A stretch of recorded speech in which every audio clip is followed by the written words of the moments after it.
낙태죄 입법 공백 상태가 이어지고 있는 가운데 생명 존중을 위해 법적으로는 무엇을 할 수 있을까? 미국의 사례에서 그 대안을 찾아봅니다. 인생의 후반전을 하나님 나라를 위해 헌신하고자 하는 시니어들을 만나봤습니다. 예수 그리스도의 고난과 부활을 묵상하는 전시, 재와 장미가 열리고 있습니다. 전 세계 교회 소식을 전해드리는 월드 리포트입니다.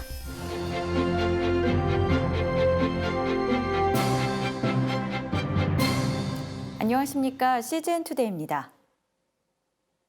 첫 소식입니다. 지난해 말로 실효돼 입법 공백 상태인 낙태죄 논의가 국회에서 답보 상태인 가운데 생명 존중을 위한 법적 대안들을 모색해보는 자리가 마련됐습니다. 미국에서 낙태죄를 합법화했던 로데웨이드 판결 이후의 상황들에서 그 답을 찾아봤습니다. 김현정 기자가 보도합니다. 우리나라는 민법상 상속과 관련 태아를 이미 출생한 것으로 보지만 형법상으로는 다르게 해석합니다. 태아가 사람으로 되는 시기는 분만이 개시된 때로 간주합니다. 사람이 누구인가에 대한 사람은 뭐냐라는 정의는 없어요. 분만 개시 이후에 사람만을 말한다라는 그런 판례가 있기 때문에 그거를 쭉 이제 이어져서 오고 있고 실제 사건이 발생해도 그걸 기계적으로 그냥 적용해서 판결을 내리고 있다는 거죠. 성산생명윤리연구소가 최근 개최한 성산포럼에서는 낙태죄가 입법 공백 상태인 현 시점에서 태아 생명 보호를 위한 여러 법적 장치들의 필요성이 논의됐습니다. 발제자로 나선 전윤성 실장은 낙태죄를 합법화한 미국 로데웨이드 판결 이후 미국의 법적 상황을 소개하며 시사점을 던졌습니다. 낙태로만 이제 그 논의를 국한시킬 것이 아니라 태아 생명의 전반적인 보호를 위해서 제3자가 이러한 정말 그 윤리적, 도덕적, 법적으로 문제가 되는 행위를 했을 때 법적인 책임을 지지 않아도 되는 것인가? 이렇게 태아에 대한 권리를 어떻게 보면 방치하고 태아를 법적으로 보호하지 않는 것이 타당하냐라는 논의를 좀 더 시작해야 되는 것이 아닌가. 전 실장은 임신 중인 아내에게 총격을 가해 태아까지 살해한 혐의로 기소된 사건에 대한 판례를 가장 먼저 소개했습니다.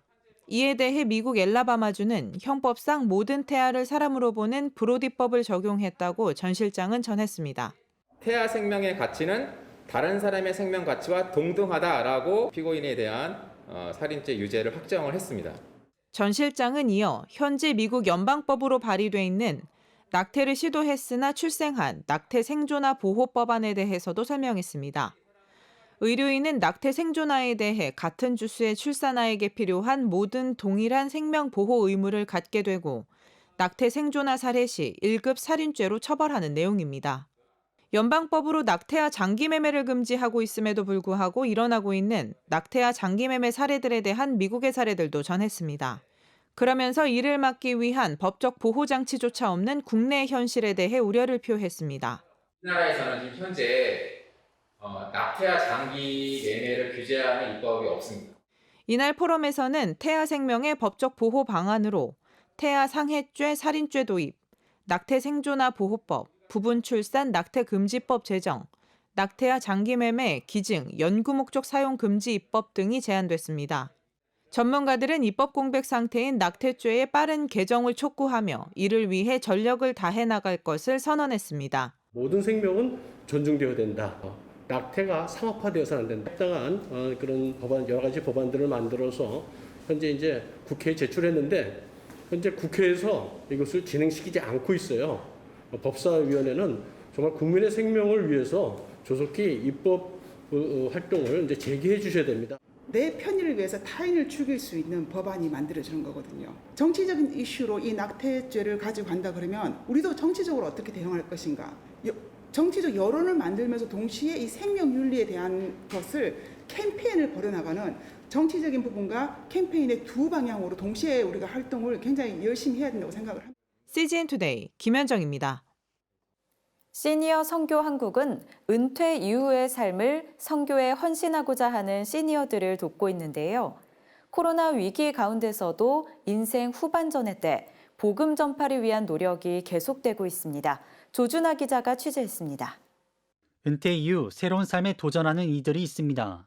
수십 년에 걸친 경험과 전문성을 선교 영역에서 지속적으로 살려가는 겁니다.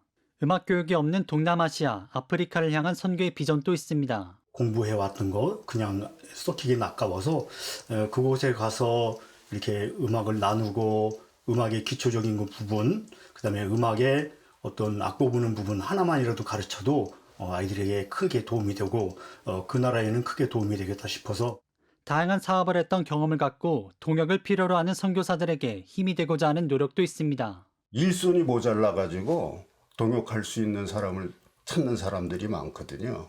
그래서 이제 한국어 교사라든가 성경 공부 교사라든가 이런 쪽으로 저를 필요로 하는 데가 많이 있다는 것을 알게 됐어요.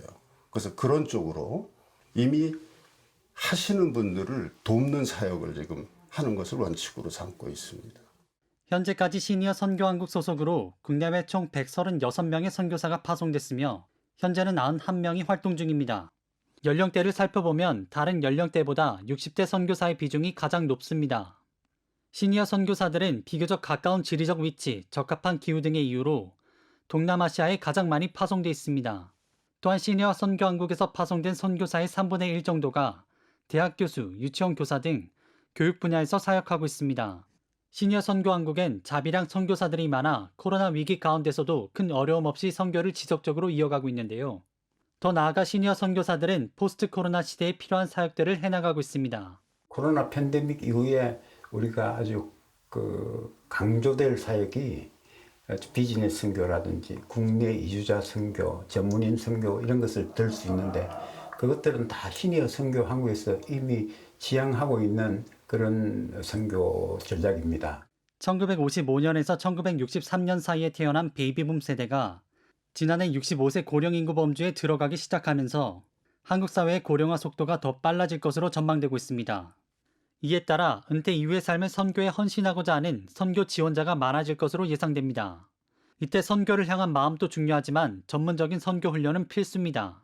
시니어들 중에서 가끔 훈련을 받지 않고 가신다든지 또는 선교단체에 소속하지 않고 가시는 분들이 계십니다. 소속이 되어서 훈련을 받고 가는 것이 정말 필요한 일입니다. 그래서 시니어 선교 한국에서는 그런 분들을 저희들이 좀 찾아서 함께 섬길 수 있도록. 시니어 선교 한국은 온라인 시니어 선교 학교를 통해 비대면 선교 훈련을 계획 중에 있습니다. 9주간에 걸쳐서 한 10일 강좌 아주 다양한 프로그램이 있습니다. 그래서 이 시대 시니어들에게 아주 적절한 그런 프로그램이 될 것입니다. 그래서 우리의 그 세컨 하프를 어떻게 잘 살아낼 것인가. CGN 투데이 조준하입니다. 예수 그리스도의 고난과 부활의 의미를 다양한 구조물과 회화로 표현한 전시가 눈길을 끌고 있습니다. 코로나19로 지친 삶에 회개의 의미와 부활의 생명력으로 위로와 감동을 전하는 작품들을 함께 감상해 봅니다. 주영희 기자가 소개합니다. 드넓게 펼쳐진 막막한 광야. 고독해 보이는 그 어딘가 굽이치는 오솔길이 가야 할 길을 안내하는 듯합니다. 손정실 작가의 작품 유대 광야는 모래로 작업한 광야 풍경에 나무 십자가를 초현실적으로 중첩해 사망의 음침한 골짜기에서 건져주시는 주님의 은혜를 표현했습니다. 그 오솔길을 저는 좀 더 크게 그렸고 분명하게 표현을 했거든요. 강야 속에서도 길이 있다라는 거. 강야 속에 길이 있고 강야 속에 그 길 가운데 십자가가 우리와 함께 동행한다라는 마음으로 작업을 했습니다. 십자가 동행의 은혜를 공유했으면 하는 마음으로 작업했습니다. 우리의 삶이 도시도 또 다른 광야인 것 같아요. 우리가 발을 디디고 살고 있는 이 서울이라는 곳도 그런 것 같이 강야이거나 도시이거나 어떤 모양의 광야가 아닐까. 작가 입장에서는 제가 봤던 광야를 동일하게 느끼면 더욱더 감사하겠고. 옹이가 드러나는 자연 그대로의 나무 위 아름다운 수채 물감이 뿌려진 듯합니다. 솔로몬 궁전의 삼나무 위 투영된 잎사귀의 색채는 예수님의 죽음과 부활을 보입니다. 옹이라든지 또 결절, 나이테 이런 것들이 저희 회화의 조형 언어로서 제작된 작품입니다. 푸른 계열, 초록 계열에서 시작해서 또 어두운 보라 계열, 그다음에 밝은 이제 붉은 계열까지 이 15피스 작품이 서로 그라데이션 돼 있고 생명의 예수님께서 죽음에서 부활하셔서 부활의 첫 열매가 된 것을 상징화한 작품. 송은주 작가는 하나님이 지으신 자연 그대로의 아름다움을 표현하는 하늘 미학을 지향하며 하늘에 대한 감정을 환기시키는 작업들을 해오고 있습니다. 일반인들이 바라봐도 또 작가가 바라볼 때도 이렇게 물감을 확 부은 것 같은 그런 때도 있고 계절과 또 시간에 따라서 어떤 때는 붓으로 터치로 막 이렇게 한 것 같은 그런 때가 있지 않습니까? 그러한 하늘이 갖고 있는 특성, 하나님 만들어 놓으신 것을 하늘의 회화성이라고 명명하고 빛에 따라 변하며 아름다움을 뽐내는 나비의 날개 위 푸른빛이 영롱합니다. 바느질 작업으로 붓의 터치와 같은 드로잉의 기능을 구현한 하민수 작가의 작품입니다. 살아있던 브라질산 나비와 배경의 변화를 통해 인생의 다양한 여정 속 살아 역사하시는 부활의 능력과 승리를 담고자 했습니다. 일생 동안에 맞게 되는 여러 가지 상황들을 얘기하는데요. 노년기의 나의 모습, 중년기의 나의 모습, 또 청년기의 나의 모습, 또 죽음을 앞둔 모습, 또 아주 힘들었거나 즐거울 때의 모습, 그때마다 맞이하는 부활의 능력과 그 예수님과 동행하는 그 신앙 고백을 의미를 하고 있습니다. 붉은색을 통해선 6월절 어린 양의 피와 부활의 능력에서 오는 소망을 느꼈으면 한다고 전했습니다. 부활의 능력과 그 생명력을 함께 느꼈으면 좋겠는데요. 프레임도 붉은색으로 하고 가운데 작품도 붉은색을 그린 것은 이건 예수 그리스도의 십자가 피, 6월절의 어린 양의 그 문설주 임방에 바른 죽음이 넘어서는 수 있었던 그 피를, 예수님의 피를 상징을 하고 있어서 십자가를 더 간절히 느껴지고 부활의 능력으로 좀 소망을 느꼈으면 좋겠습니다. 1980년도부터 아방가르드하고 실험적 작품을 해온 신영성 작가는 수명을 다한 벽걸이 선풍기를 사용해 십자가 앞에 드러나는 우리의 원죄와 처절한 회개에 이르는 실존적 모습을 상징화했습니다. 예수 그리스도의 고난과 부활의 의미를 전하는 재화장미 전시는 5월 2일까지 세문안 갤러리에서 펼쳐집니다. CGN 투데이 주영입니다.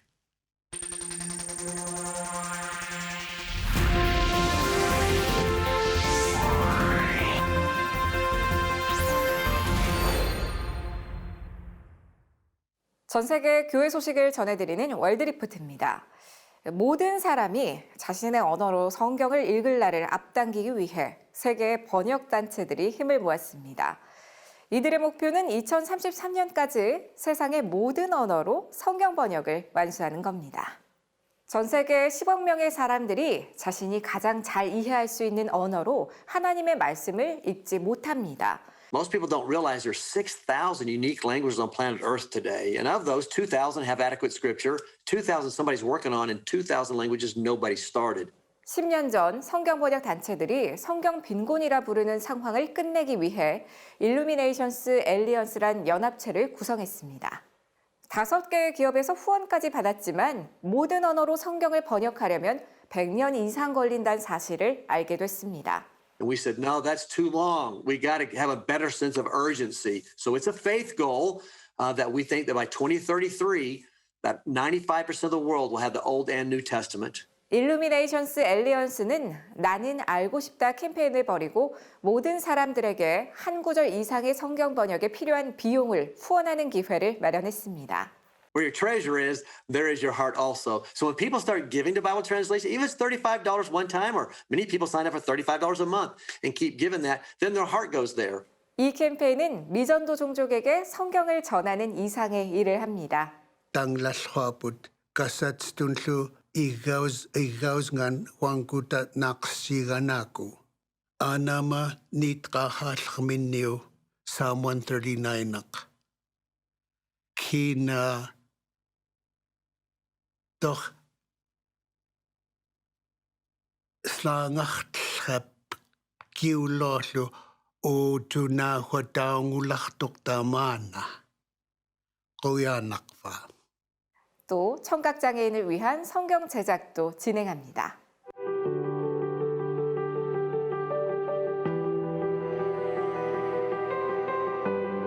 현재 수호 95%가 성경이 없습니다. And we can do this if we collaborate. If we collaborate and all come together, we can do this with better quality, faster, and cheaper so that everybody has access to the love letter that God wrote to us. 언어들은 확인됐고 번역가들은 자리를 잡았습니다. 복음을 나눌 때입니다. 지금까지 CBN과 함께하는 월드리포트였습니다. 오늘의 단신입니다. 미국의 인종차별에 반대하는 흑인 아시아 기독교인 연합 토론회가 최근 미국 시카고에서 진행됐다고 더 프레스비테리언 아웃룩이 최근 보도했습니다. 토론회에서 패널들은 아시아계 미국인들에 대한 폭력이 급증하고 있음을 주목하며 미국 내 흑인과 아시아계 미국인을 하나로 묶는 지속적인 파트너십이 필요하다고 강조했습니다. 2021 양화진 목요 강좌가 함께하는 미래를 주제로 오는 22일부터 매월 한 차례씩 총 6회에 걸쳐 진행됩니다. 김성환 양화진 문화원장의 우리가 바라는 지구촌 실현하기 UN 지속가능 개발 목표란 강좌를 시작으로 손석일 상익교회 목사 등이 강사로 나서 환경과 사회적 기업 등에 대한 내용을 선보일 예정입니다. 올해로 13년째 열리는 이번 양화진 목요 강좌는 줌과 유튜브를 통해 무료로 진행됩니다. 기독교 연구기관인 온라인 리서치 센터 포 크리스천 ARCC가 초교파 기독 청년들을 대상으로 15일 오후 6시부터 온라인 포럼을 개최합니다. 이번 포럼에서는 ARCC가 지난 6개월 동안 1,050명의 기독 청년과 청년 사역자들을 대상으로 조사한 청년이 교회에 나오는 이유와 그렇지 않은 이유에 대한 결과가 발표될 예정입니다. 국제 월드비전이 유행병, 메뚜기 떼 등의 이유로 에티오피아 등 동아프리카 6개국에 약 700만 명 이상이 기아로 어려움을 겪고 있다고 경고했다고 미국 크리스천 포스트가 최근 보도했습니다. 또 최근 이슬람 극단주의 등과의 충돌이나 코로나 위기로 동아프리카 지역의 기아와 빈곤, 소녀들의 성적 착취 등의 문제가 심각해 전 세계에 인도주의적 관심이 필요하다고 전했습니다. 브라질 리우데자네이루시에 있는 높이 38m의 예수상이 올해 건립 90주년을 맞은 가운데 이보다 더 큰 예수상이 올해 말 선보일 예정입니다. 브라질의 한 외신에 따르면 사람들에게 믿음을 전파하고 지역 관광산업 발전을 목표로 지난 2019년부터 건립공사가 진행돼 왔으며 올해 말 브라질 남부 엔칸타도시에 높이 43m의 새 예수상이 들어설 예정이라고 전했습니다. CGN 투데이와 함께 소망의 복음을 굳게 붙잡으시는 하루가 되시길 바랍니다. 시청해주셔서 감사드립니다.